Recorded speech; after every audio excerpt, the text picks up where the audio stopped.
Bonjour et bienvenue dans les essentiels du grand chocolat sur Valrhona TV. Aujourd'hui, nous allons voir ensemble la fabrication de la mousse au chocolat sur base de crème anglaise. Durant cette réalisation, nous allons aborder quelques points techniques déjà présentés dans les épisodes précédents. Pour la réalisation de cette mousse, nous aurons besoin de crème UHT, lait entier, jaune d'œuf, sucre semoule, chocolat Manjari 64%. Nous allons tout d'abord réaliser la crème anglaise en mélangeant le sucre et les jaunes, puis y verser en partie la crème et le lait chaud.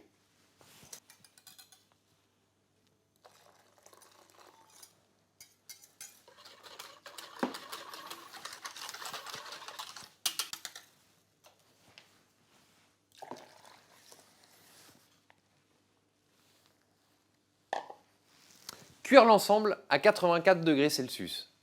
Attention, température importante pour obtenir une crème anglaise onctueuse et lisse. Puis chinoiser.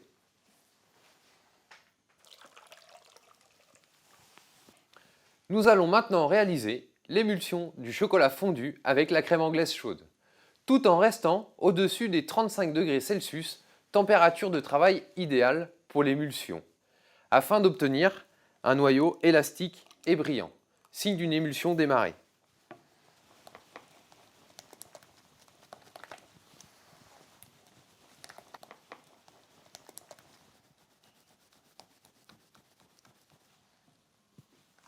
À l'aide d'un mixeur plongeant, parfaire cette émulsion.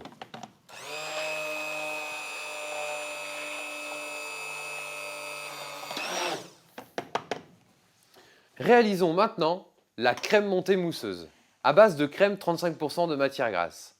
Pourcentage idéal pour une tenue et un foisonnement optimal. La crème a une importance capitale. C'est elle qui donnera la légèreté et une texture parfaite à la mousse, avec un bel alvéolage. Une crème montée froide au batteur et à vitesse moyenne donnera un taux de foisonnement plus important qu'une crème montée à vitesse rapide.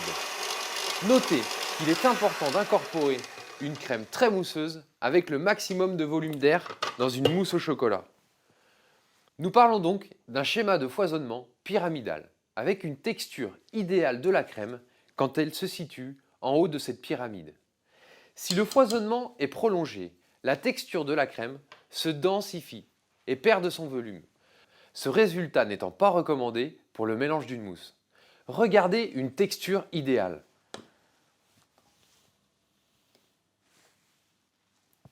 Au contraire, voici une crème avec foisonnement prolongé, absolument pas recommandée pour le mélange d'une mousse.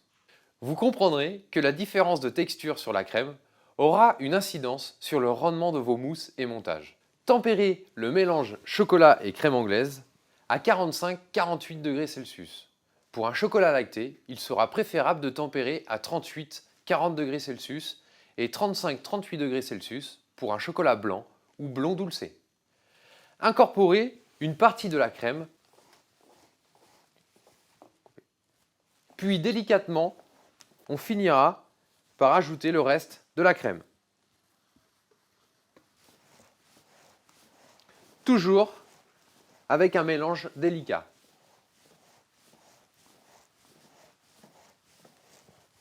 La température finale du mélange devra se situer entre 27 et 31 degrés Celsius maximum, pour éviter à la crème montée de se déstructurer et au beurre de cacao contenu dans le chocolat de cristalliser trop rapidement.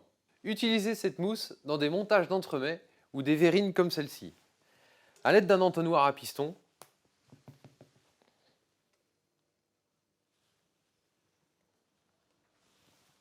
nous allons garnir les verrines. Pour une conservation au réfrigérateur, il sera nécessaire de laisser cristalliser la mousse au minimum 12 heures. Ayant préparé des mousses déjà cristallisées, voici une suggestion de dressage pour vos verrines avec quelques cubes de mie de cake. Disposez environ 3 cubes par verrine. Et pour finir, un décor en chocolat de forme ronde. Pour conclure, si nous considérons que la mousse au chocolat est un produit gras de par ses constituants, que nous sommes également en présence d'un fort pourcentage d'humidité, de par la crème anglaise et la crème liquide, et de plus que le chocolat est le ciment de la recette, par le biais du beurre de cacao, il sera obligatoire de maîtriser les différentes phases, émulsion et foisonnement. Vous pouvez retrouver tous les détails techniques de cette recette sur le site de Valrhona TV. Merci, au revoir et à bientôt.